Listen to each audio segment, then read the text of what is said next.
खबर है मैं खुश आमदेद, मेरे साथ आर उम्मीद भट्टी साहब, तैयार मलिक साहब और मैं हूं सईद काजी। नाज़रीन, प्राइम मिनिस्टर साहब का खुद कहना है कि अगले 3 महीने बड़े अहम हैं। हर 3 महीने से पहले हम यही कहते हैं कि अहम है। अगर अहम है तो किस हवाले से अहम है, ये हम अपने पैनलिस्ट से बात करेंगे और कौन कौन से चैलेंजेस मज़ीद आ रहे हैं। फॉरेन फंडिंग केस में मरीम साहिबा की आज एक प्रेस कॉन्फ्रेंस आई है और उन्होंने बड़े जो है कि डैमनिंग किस्म का उन्होंने जो चार्जेस लेवल किए हैं वो क्या है, उनकी कितनी अहमियत है और इसमें क्या सच्चाई है।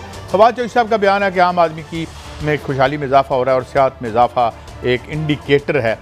इस पर बात करेंगे कि कहाँ तक दुरुस्त है। और फिर एक स्टोरी IT सेक्टर में हम इतने पीछे क्यों रहे और इंडिया आगे क्यों चला गया। फिर किस बात करेंगे, कुछ टैक्सेस जो लगाने की बात हो रही है और ख़ास तौर पर जो इम्पोर्टेड हैं और यहाँ जो असेंबलर्स हैं उनको फेवर देने की क्यों कोशिश की जा रही है, जिन्होंने पहले ही हमारे यहाँ सब स्टैंडर्ड गाड़ियाँ बना के बेच रहे हैं, वो भी ब्लैक में। भट्टी साहब, आपकी तरफ आता हूँ। हुकूमत के अगले 3 माह अहम है। हमारे लिए तो 70 साल ही गैर अहम थे, हमारे लिए तो कोई अहम नहीं था।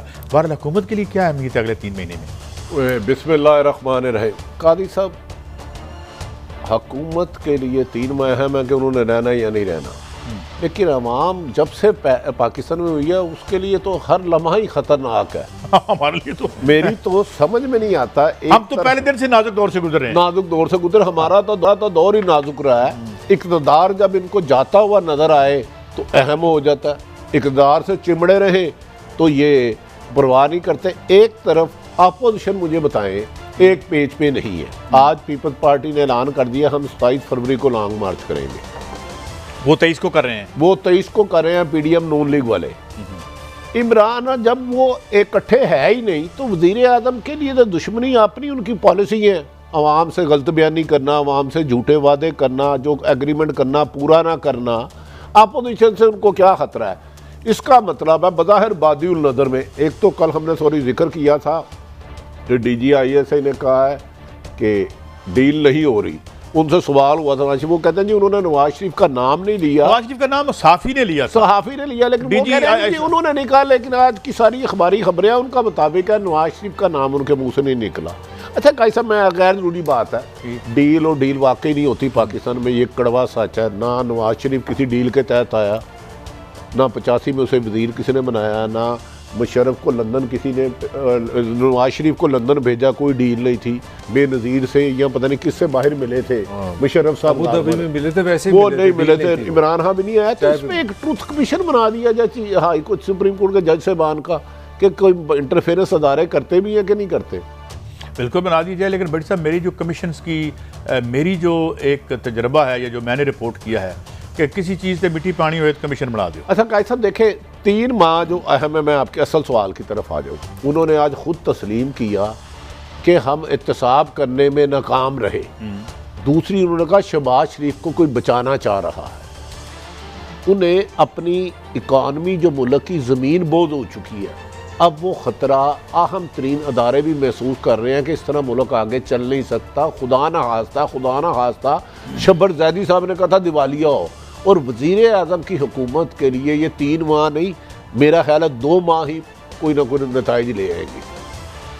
मलिक साहब, दोनों सूरतों में 3 माह इसलिए अहम है, एक तो 3 साल तकरीबन 4 साल हो जाएंगे। पाकिस्तान की जो हमारी पॉलिटिकल डेफिनेशन उसमें होती है, अगर कोई हुकूमत 4 साल का जो काम करती है ना, 5वें साल में उसका प्रोपोगंडा होता है, वो उसको खाती है। मैं कोई लड़ाई नहीं कर रही। चाहे नवाज शरीफ ने शोर डाल दी, जी मैंने मोटरवे बना दी, मैंने आप पे ये आसान कर दी, याद है पीली टैक्सी एक चीज़ है। तो पॉलिसी ये रखते हैं हमारे हुक्मरान के 4 साल में आप कुछ बोते हैं, फिर आप 1 साल में शोर डालते हैं। अब इस वक्त 4 साल में क्या हो रहा है, इत्तेहादी परेशान है कि अब इमरान के साथ चले कि ना चले, महंगाई आपके सामने है, बेरोज़गारी आपके सामने है, सारा प्रेशर है। और मैंने कल भी थोड़ी सी कहने की जसारत की थी, आप लोगों ने, भट्टी साहब ने कहा जी आप तो डेफिनेशन ही कुछ और कर गए। मैंने कभी इस तरह नहीं देखा कि हमारा तर्जुमान फौज का जब अपना प्रेस कॉन्फ्रेंस करे तो उसमें ये भी कंसर्न शो करे कि वाकई महंगाई का प्रेशर है। ये माना है उन्होंने कि हमारी इकोनॉमिक प्रेशर है। तो इस रियासत के लिए मैंने आपको 4 दिन पहले भी बताया था कि इस रियासत के लिए इस वक्त जो सबसे बड़ा चैलेंज है वो इकोनॉमिक्स है। और मुझे लगता है कि IMF की किस्त तक पाकिस्तान पूरा बनेगा और 3 महीने में अगर किस्त मिल गई ना तो कोई बम चल सकता है, बस इससे ज़्यादा नहीं। किस्त मिल गई तो हाँ, ये जो इस वक्त की सिचुएशन है, आपकी जो इकॉनमी है वो उधार की इकॉनमी, उस पर आपने जिंदा रहना है। अगर आपको पैसे नहीं मिले आप तो तनख्वाह नहीं दे सकते। तो जो ही IMF से किस्त आ गई ना तो ये कबड्डी मैच फिर शुरू हो जाएगा, ये मैं आपको भी बता दूँगा। अच्छा, किस्त ना मिले तो फिर कबड्डी मैच नहीं होगा। फिर तो क्या मैच वैसे हर तो सूरत होना 3 है, माह खतरनाक तो ना हुए। मैच हर सूरत होना है। मैं फिर थोड़ा करेक्शन कर दूं, नहीं, वो जो कह रहे हैं कि कबड्डी का होना एहतसाब है। हम नहीं कर सके, और वो जो एक हालांकि FIA ने जो रिपोर्ट दी थी 4000 सफात की, वो तो कोर्ट के सामने है। काई साहब मैं 1 मिनट आपके से लूँगा। आपका सवाल आपसे, आपका ख्याल था 3-4 साल पहले कि पाकिस्तान के निज़ाम में कोई दुनिया का बंदा एहतसाब कर सकता है कि नहीं कर सकता? इमरान हाँ कोई ये समझ नहीं थी, माने कर सकता था एहतसाब, बस इससे ज़्यादा क्या कहना है? मैं रखता मैं माफ़ी चाहता हूँ। इमरान खान साहब ने आज तस्लीम जुर्म किया है कि मैं 3 साल 22 साल इस जदोजहद के साथ आया था, लूटा हुआ वो माल वापस लूँगा, 3 साल एहतसाब नहीं कर सके।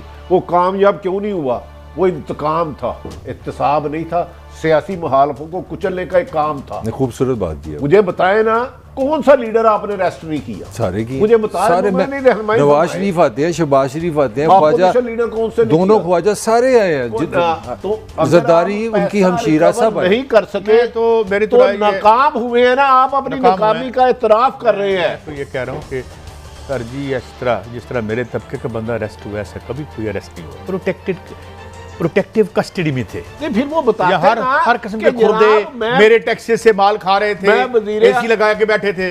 जी भट्टी साहब, कैसा फिर वो ये हुक्म करते 3 माह जो उन्हें खतरनाक लग रहे हैं, तो काश वो 3 साल कुछ डिलीवर कर लेते, जो वादे किए थे वो पूरे कर लेते। मेरी ख्वाहिश कोई ना पूरी अच्छा करते। ये भट्टी साहब ये बताएं कि इन्होंने कहा था ताकतवर और कमजोर के लिए कानून होगा, क्या नहीं हुआ। नवाज शरीफ, शहबाज शरीफ, आसफ अली जरदारी के साथ वही कानून हुआ जो आम शहरियों के साथ होता? गिरफ्तारी अपने ईमान से बताएं। भट्टी साहब ये देखें ना, मुझे एक तो बात, फिर ये नवाज इमरान खान जिम्मेदार नहीं है इसके? भट्टी साहब बात ये है, चले पाकिस्तान में से किसी का नाम नहीं लेते, बिल गेट और मैं दुनिया में बराबर हो सकते?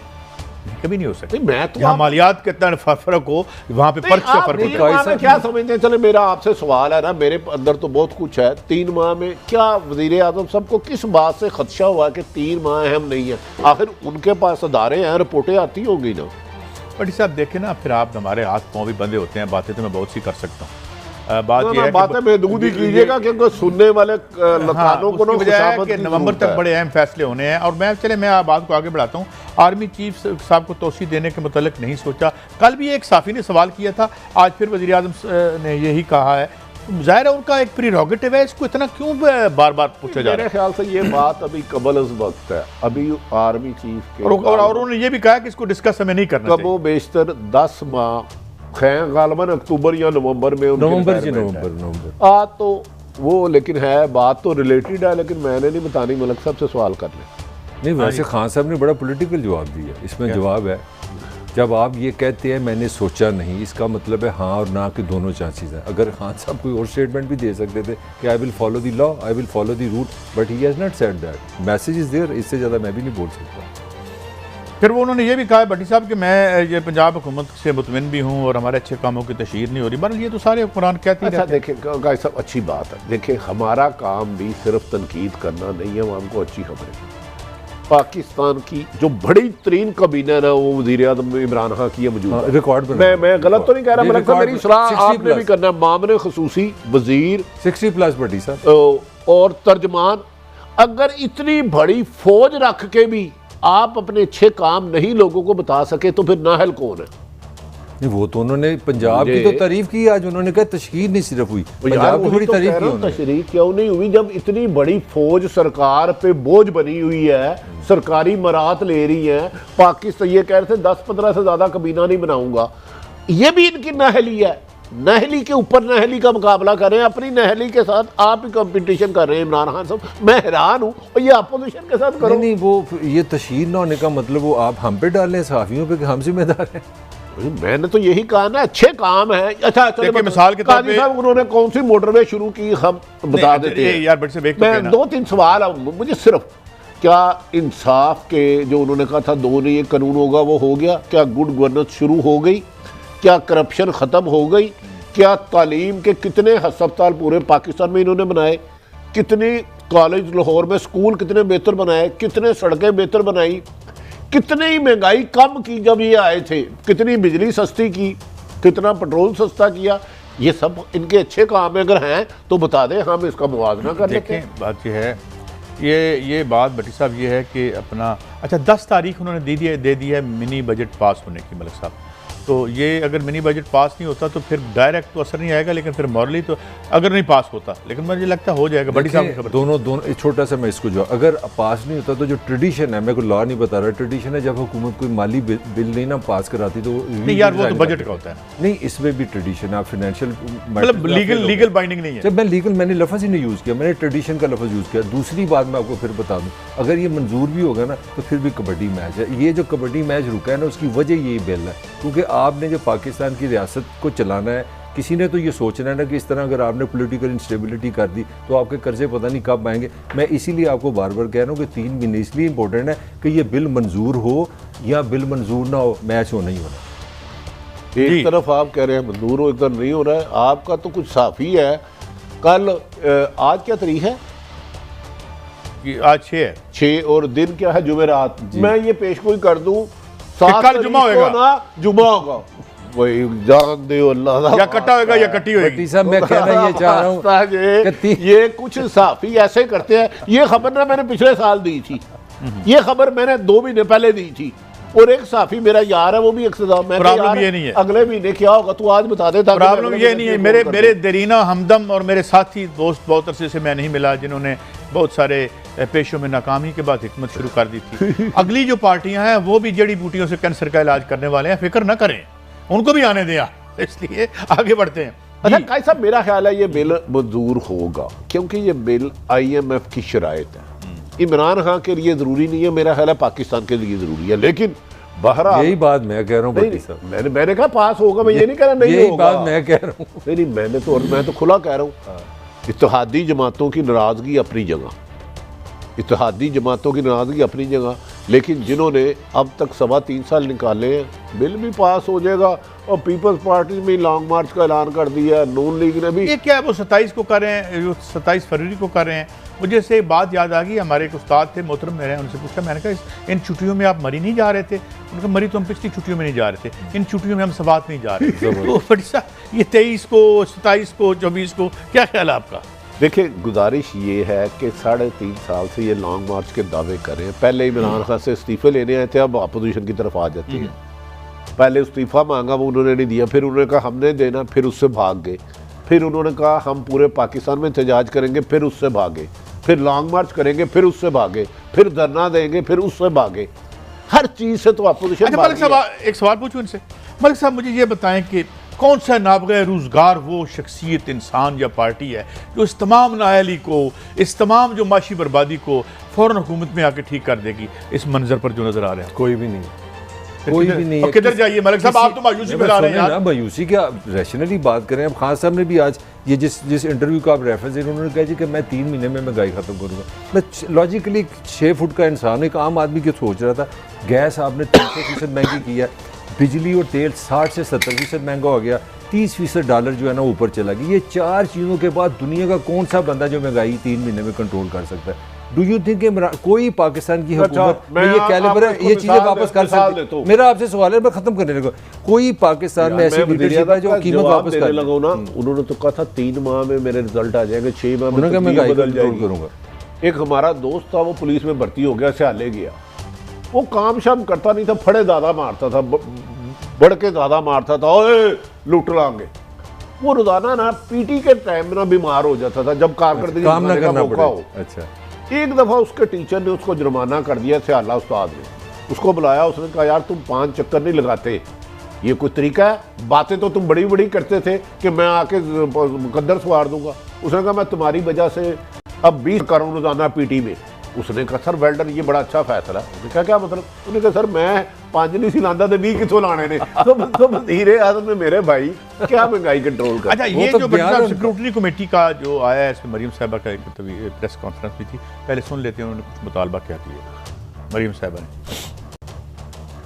लीग नून भी ये डिमांड करती है, पाकिस्तान की ऑपोजिशन भी ये डिमांड करती है और करना चाहिए कि इमरान खान फिल फॉर इस्तीफा दे। अब इम्तहान जो है वो ECP का भी है और उन इंसाफ देने वाले इदारों का भी है, अदलिया का भी है। जो नवाज शरीफ के वक्त में तो हम बड़े एक्टिव थे ना, और दौड़ दौड़ के सब कुछ हो रहा था, तो अब तो इल्जाम साबित हो चुके हैं, तो कौम इंसाफ की जो है वो मुंतजिर है। वक्त आ गया है कि इंसाफ का पाकिस्तान में भी बोलबाला हो, और कौम ये देखना चाहती है कि जिसके खिलाफ इतने बड़े बड़े नाकाबिले तरदीद सबूत आ चुके हैं, उसके खिलाफ अब इंसाफ देने वाले इदारे क्या एक्शन लेते हैं, ECP क्या एक्शन लेता है।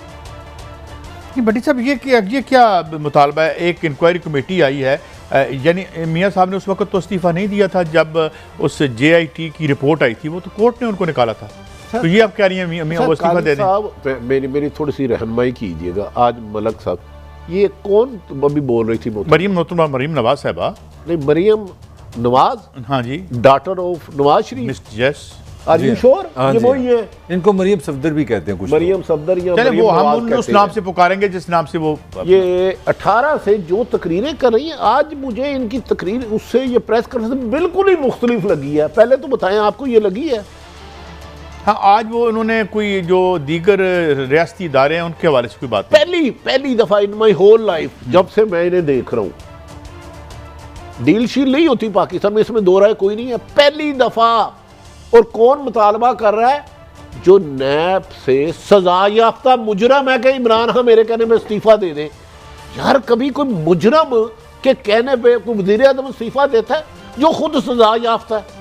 तो ये मुझे बताएं पहले ये है कि नहीं है? भट्टी साहब आप बड़े बादशाह आदमी हैं, कौन सा मुल्क है जहां मुजरिम इस तरह बैठ के प्रेस कॉन्फ्रेंसेस करते हैं? मुलज़म है इस वक्त, मुजरिम नहीं है। सजा हो चुकी है, उसके लिए अपील की है। सर जमानत सजा की, आज इलेक्शन नहीं लड़ सकती है। नहीं लड़ सकती मगर जमानत पे अभी उन कैद में तो नहीं है ना। मलिक साहब शी इज अ कॉन्विक्ट। मुजरम मैं उसको बताता हूँ जो सजा याफ्ता हो जाए। हाँ, हाई कोर्ट उनकी सजा खत्म कर दे। जमानत का मतलब एक्विटल नहीं है। इनके कहने पे एक मुजरमा जिन्हें अदालत ने सजा दी, अदालत ने रिपोर्ट नहीं आई, उनके कहने पे इस्तीफे देंगे? यार do you think is it possible? पहले तो मैं इनकी बात नहीं, ये बदली क्यों है? आपकी बात क्लियर कर। आर्मी चीफ का इस्तीफा मांगती थी, DGI का मांगती थी, आज उन्होंने उन दोनों का जिक्र ही नहीं किया। भाई वो जो बाइडेन से मांग ले, उनकी अपनी स्वीट वेल है। मैं ये बात नहीं कर रहा, मैं बात ये कर रहा हूँ कि जब आपको कोर्ट जमानत देती है वो एक्विटल नहीं है।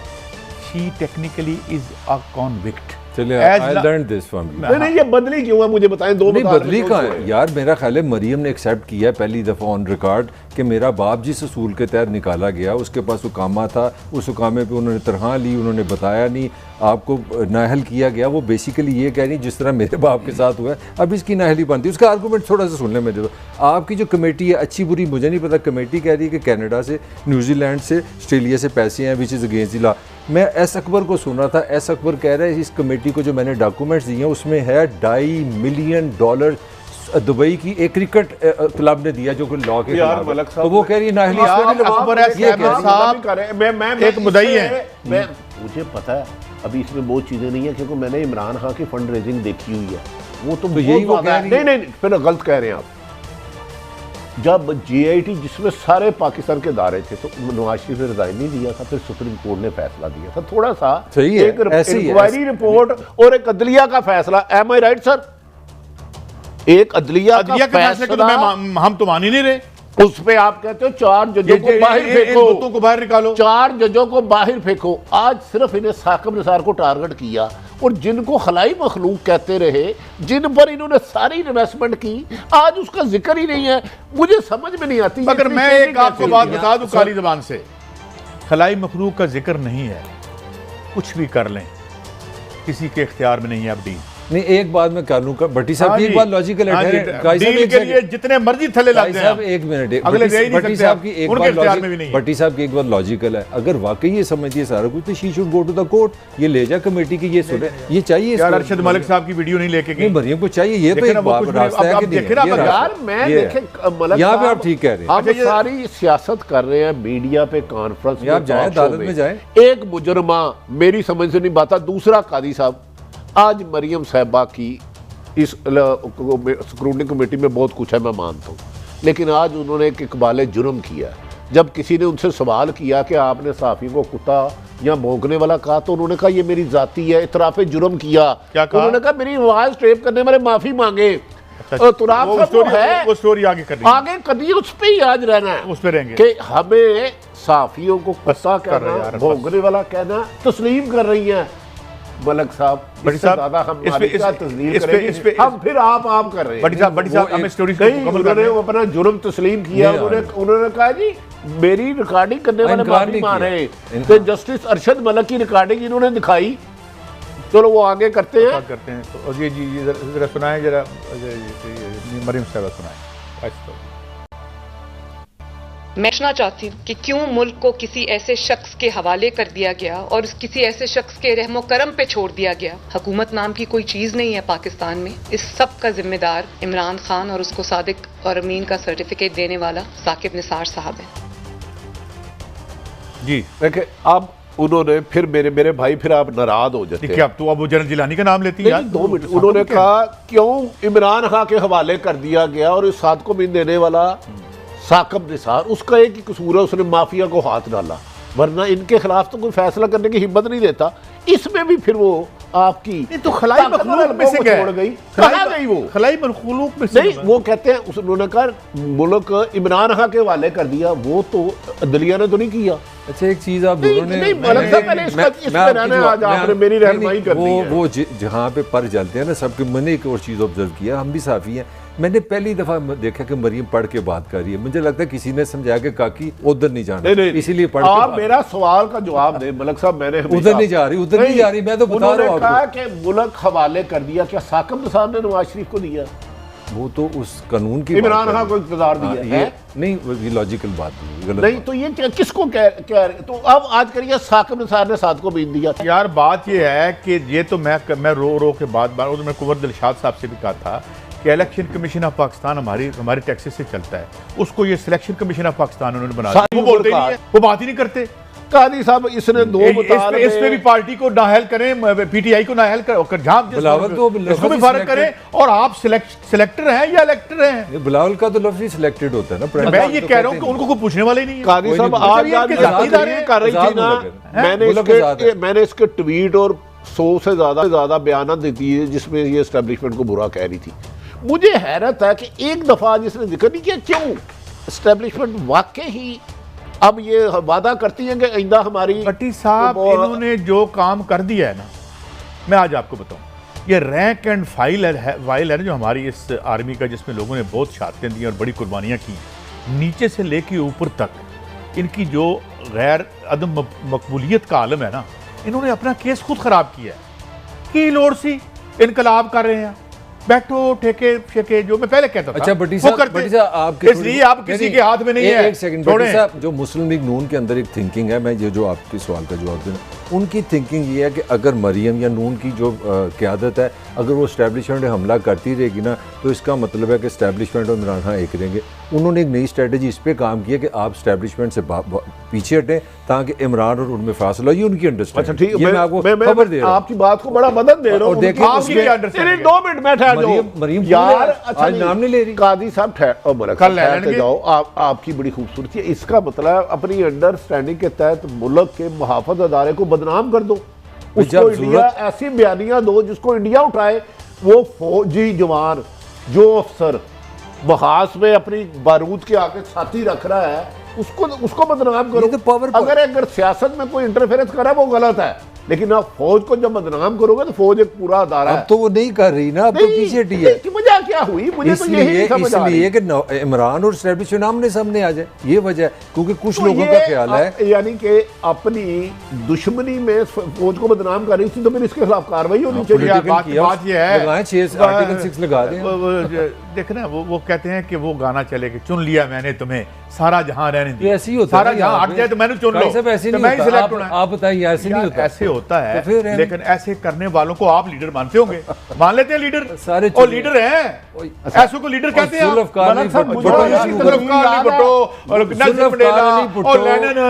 जिनको जस्टिफाई कर रहे हैं उनका जनरल अयूब को डैडी का डैडी कहता था ना, नहीं डैडी कहता था। नवाज की तुझे भी कहो फिर। अभी मैं प्रोग्राम के बाद आपको ट्वीटें दिखाऊंगा, मीडिया टॉक दिखाऊंगा, गुजरांवाले का जलसा दिखाऊंगा, पेशावर का जलसा दिखाऊंगा, कोयटा को।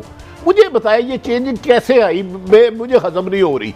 सारे जिम्मेदार साकिब निसार साहब हो गए, क्योंकि वो जब आपकी सियासत जाती मफाद पर मबनी हो, यस यू आर राइट, आपके तज्जियात बददयांती पर मबनी हो, और जब उस वक्त फिर आप जरूरत के मुताबिक अपनी राय भी बदल लेते हैं और अपने अटैक भी बदल लेते हैं। मैंने कुछ सुनाना है, उन्होंने अपने वालिद मोहतरम के बाहर जाने के हवाले से कुछ बात की है, वो जरा सुन लें।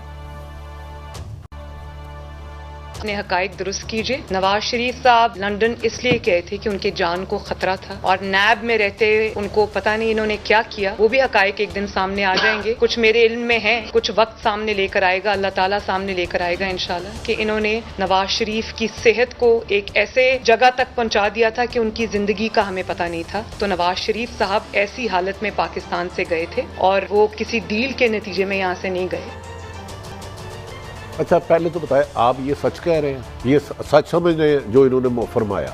ये देखें बीइंग आपके राइट है ना, मेरा आपका। वो कहती हैं उनकी ज़िंदगी को यहाँ पर ख़तरा था, उनकी ज़िंदगी को यहाँ पर ख़तरा था। क्या मौत जगह देख के आती है? किससे ख़तरा था? 20 करोड़ आवाम इधर रह रही है, खुद ये हमारी बहन इधर रह रही है, इनके चचा इधर रह रहे हैं। सारी दुनिया में पूरे 20 करोड़ आवाम में एक नवाज शरीफ की ज़िंदगी को ख़तरा है और लंदन वो महफूज है। वो कह रही हैं कि ज़िंदगी को ख़तरा था, बीमारी की वजह से नहीं गए। किससे खतरा था? चले मुझे ये जवाब दे। मेरा तो एक काउंटर, फिर मैं कहता हूँ बदली है, आज वो मरियम है ही नहीं जो पहले 3 साल से बोल रही है। मेरा तो काउंटर क्वेश्चन है, जुल्फकार अली भुट्टो को आइन तोड़ने वाले डिक्टेटर जियाउल हक से खतरा था और उसने उसका जुडिशियल मर्डर करवाया, उस वक्त तो आप साथ थे।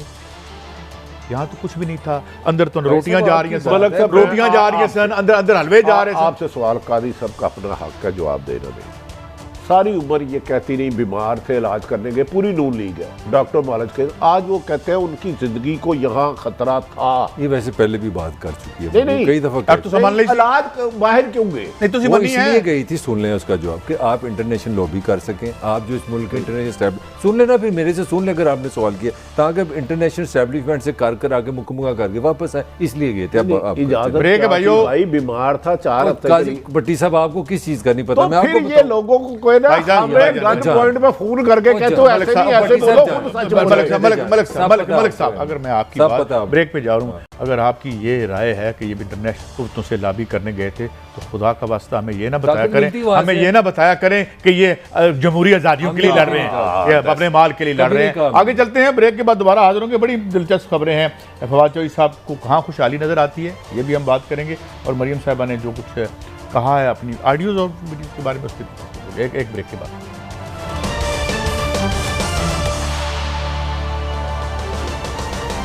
Welcome back. एक और जो नई डायमेंशन आई है जिस पे हमें कतन रश्क नहीं करना चाहिए, सियासत नज़रियात पे होती थी, अब ऑडियो लीक्स पर होती है और उस पर फ़ख्र भी किया जाता है। कुछ सुनवाता हूँ आपको इस हवाले से क्या कहा है मोहतरमा मरियम नवाज साहिबा ने, और फिर अपने दोस्तों से इस पर कमेंट लेते हैं। पहले तो मेरे से इस बात की माजरत की जाए कि मेरी फ़ोन क्यों टैप किया गया। मेरी एक पर्सनल और प्राइवेट कॉन्वर्सेशन थी परवेज रशीद साहब के साथ। किसको हक था कि वो मेरी पर्सनल कॉन्वर्सेशन को टैप करे? वो एक मीडिया चैनल को क्यों दी गई? उसने उसको क्यों ऑन एयर किया? पहले तो मुझे इस बात का जवाब भी दिया जाए और मुझसे उसकी माजरत भी किया जाए। फिर इन्होंने तकरीबन, ये तो मैं उनको कहूँगा कि एक बड़ी एक मॉरल करेज थी उनकी कि उन्होंने ऑन की है। काजी साहब, अच्छा मैं पहले एक चीज़ और भी सुनवा लूँ। राना सनाउल्लाह साहब कुछ कह रहे हैं, वो जो टेप उन्होंने वायरल की है और ये गवर्नमेंट ने की है, और ये गवर्नमेंट की ही कोई एजेंसी होगी, और मैं समझता हूँ कि मोस्ट प्रोबेबली ये आईबी हो सकती है। उन्होंने ये संभाल के रखी हुई थी काफी दिनों से वो ये कह रहे थे कि जी हमारे पास एक आ गई है, वीडियो आ गई है। मेरी राय कुछ और है, मुझे लगता है अंदरूनी काम पे है कोई, लेकिन मैं इस पर भी बात नहीं करता। काजी साहब 2 मिनट है, मुझे 2 मिनट है। सियासतदान को डिफेंड करता हूँ, कहा कि हम साफ़ी अजीबो गरीब लोग हैं। उन्होंने कहा किसको हक था ये ऑडियो टेप करना? मरियम साहिबा को ये किसने हक दिया है कि सहाफ़ी को कुत्ता कहें और कहें कि भौंकने वाले हैं, या परवेज रशीद को? ये तस्लीम जुर्म किया है।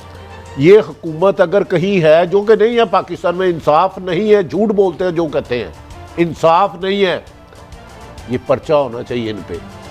आप किसी से इख्तलाफ राय कर सकते हैं कि काजी साहब बात सीखनी है, मैं 10 दफ़ा हम तीनों एक दूसरे करते हैं। उन्होंने तस्लीम किया ये ऑडियो मेरी है, लेकिन टेप करने वाला मुझसे माजरत करे। परवेज रशीद साहब ने और राना सनाउल्लाह ने सीधा इल्ज़ाम लगा दिया है आईबी ने की होगी। इसका मतलब है इनको ये हक है कि सहाफ़ियों को कुत्ता और भौंकने वाला कहे, इनको ये हक है, हम इनका एहतराम कर रहे हैं। तो हुकूमत क्यों नहीं इसके खिलाफ कार्रवाई कर रही? यहाँ कह दे कि किसी को कुत्ता कहना, भौंकने वाला कहना कोई जुर्म नहीं है।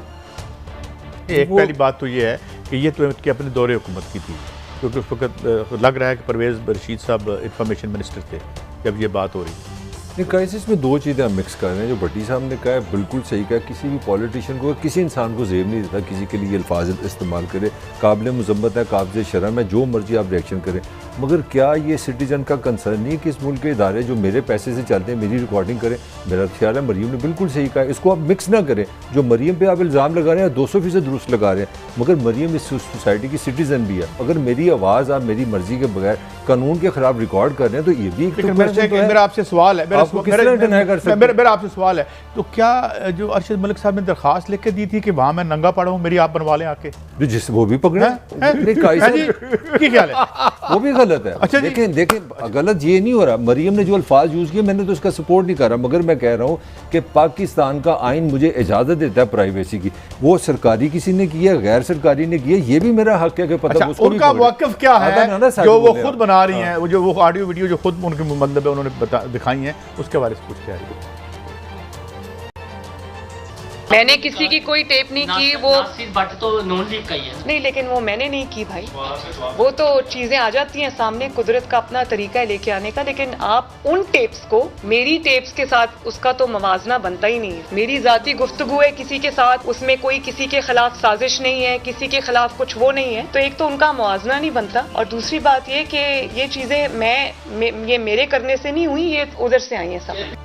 अच्छा नहीं, एक मिनट बड़ी साहब, एक मिनट, वो कहते हैं ये मेरी जाती थी, तो वो किसी मेले में किसी शो में थे अरशद मलिक साहब, वो जाती नहीं थी? काजी साहब आप मुझे थोड़ा सा मौका दे दे, मैं एक ट्रेड हाँ। यूनियनिस्ट रहा हूँ, खुदा रसूल का वास्ता है। उन्होंने कहा कि ये वो निज़ाम कुदरत है, निज़ाम कुदरत ही है कि आप पे अज़ाब इलाही आया, निज़ाम कुदरत ही है कि आज किसी के खिलाफ गड़ा खोदोगे कल उसमें गिरोगे। एक तो ये रिकॉर्डिंग इनकी है जब इनके वालिद प्राइम मिनिस्टर थे, एजेंसियां आईबी भी इनके पास थी, दीगर एजेंसियां भी इनके पास थी। वो कहती हैं कि मैं अरशद मलिक की वीडियो रख के प्रेस कॉन्फ्रेंस करूं, वो जायज़ है, मेरी जिसने टेप की है वो गलत है। कादी साहब ये इतना दोहरा म्यार, इतने मुख्तलिफ चेहरे एक इंसान के अनबिलीवेबल है।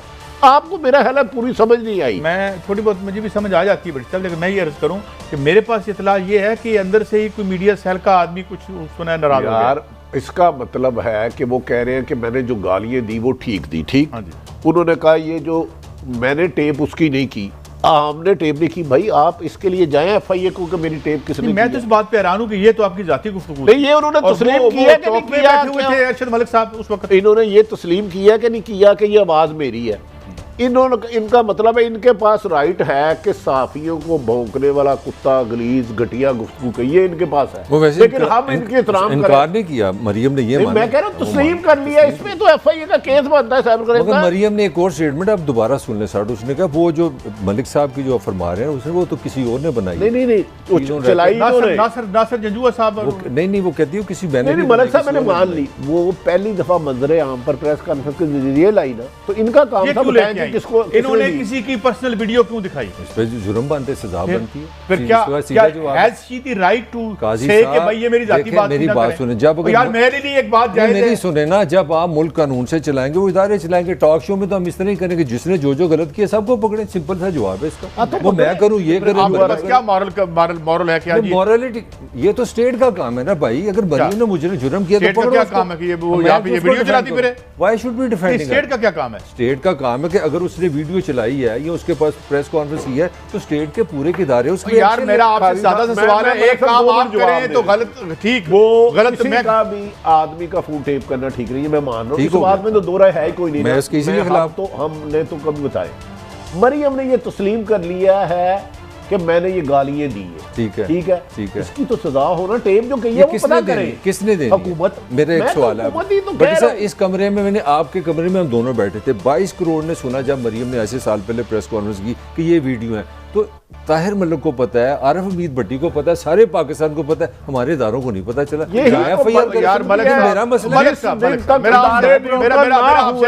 ये मुल्क बदतर सूरत हाल में जाएगा। असल इशू ये नहीं, असल ये है कि जब आपकी बात हो तो मैं एतराज करूं, वही काम मैं करूं तो ठीक है। वो तो छोड़, ये क्या है, वो क्यों छोड़ दूं? काई साहब इदारे के तो बंदा को पसंद है तो छोड़ दें ना, आप बेअसूली को आप अप्रूव कर रहे हैं।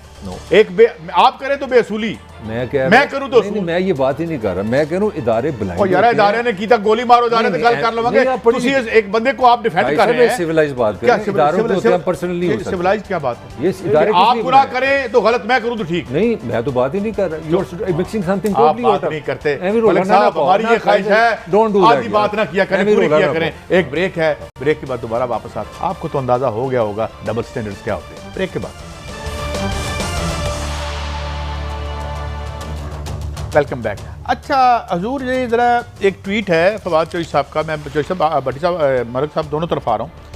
मरी में 1 लाख के करीब गाड़ियाँ दाखिल हो चुकी हैं। होटलों और अकामतगाहों के किराए कई गुना ऊपर चले गए हैं। सियाहत में ये इजाफा आम आदमी की खुशहाली और आमदनी में इजाफे को ज़ाहिर करता है। इस साल 100 बड़ी कंपनियों ने 929 अरब रुपये का मुनाफा कमाया।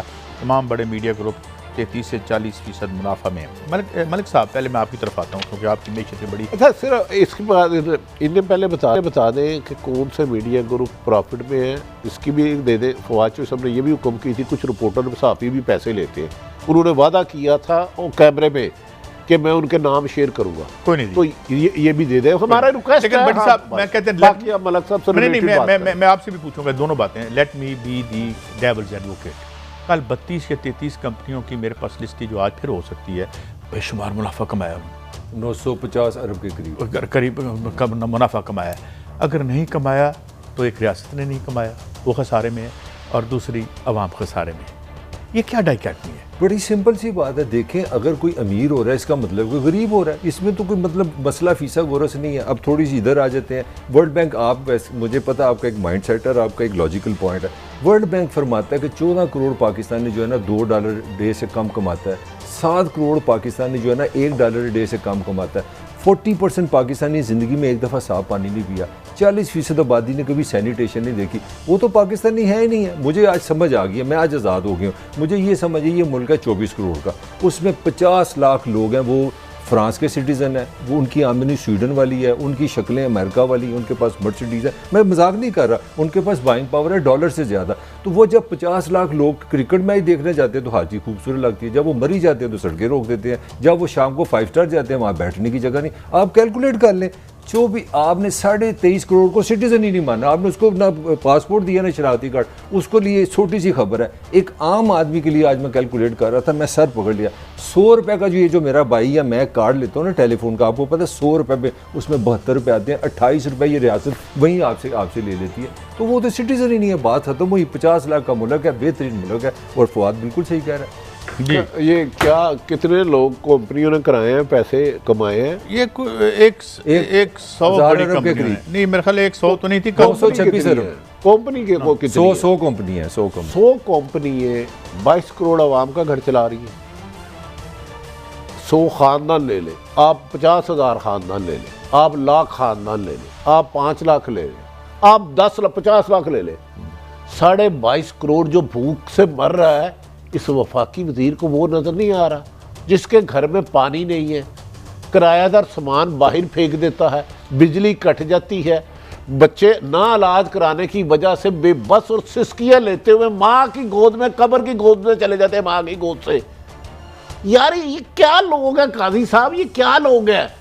तो मुझे ये बताएं, ये जो इन्होंने 10 जितने भी खानदान कहा है, क्या बाकी जो 95% पॉपुलेशन इस मुल्क की, जिसकी अभी मलिक साहब कह रहे थे इनकम है, क्या ये पाकिस्तान में उनका कोई हक नहीं है? ना, उनका कोई हक होता है। ट्रेड डेफिसिट डबल हुआ है यार। कादी साहब ये कह के मुझे बताएं, आप अगर गुर्बत कम नहीं कर सकते, महंगाई कम नहीं कर सकते, गरीबों के जख्म छील कर छुरी से, खंजर से ऊपर मिर्चे तो ना फेंके यार, कम से कम ये डिफेंड ही करना होता है। नहीं, एक और आर्गूमेंट है, मैं समझता हूँ हमने इंसानी दिमाग का जो मजाक उड़ाया ना, वो कहाँ से उड़ाया? हम जो लोकल हमारी जो इंडस्ट्री है ना, वो पेट्रोल पीती है, गाड़ियाँ खाती नहीं है, पीती हैं पेट्रोल। पूरी दुनिया हाइब्रिड से भी जाकर ना इलेक्ट्रॉनिक्स में, इलेक्ट्रिक पे जा रही है। इलेक्ट्रिक पे 35 से 40 अरब डॉलर का जो हमारा खर्चा है ना, सारा ईंधन है। मतलब हम अपना खून जला रहे हैं, ये ज़हन में रखिएगा। अगर हमने, और मेरी हुकूमत की पता है क्या क्लेम है, वो कहते हैं 70% सेल्स गाड़ियों की बढ़ गई है। इसका मतलब है कि आपका तजारती खसारा और आगे जाएगा। 30% डॉलर जो है ऑलरेडी महंगा हो चुका है। अब मुझे बताएं, अब 40-50 अरब डॉलर हर साल तजारती खसारा करते रहेंगे। पाकिस्तान तो स्वयं बेकारी के बचेगा ही कुछ नहीं। आप क्या कर रहे हैं? और आप गाड़ियों से जान ही नहीं छुड़ा रहे पुरानी टेक्नोलॉजी। उसकी मैं वजह बताता हूँ मलिक साहब। अगर आप 95% लोगों को गुलाम बना लेंगे, भूख से महरूम कर देंगे, छत से महरूम कर देंगे, इलाज से महरूम कर देंगे, सेहत से महरूम कर देंगे, उनके हकूक से महरूम कर देंगे, तो आप गुलाम होंगे, आप उनकी हकमियत करेंगे। यही ये कर रहे हैं।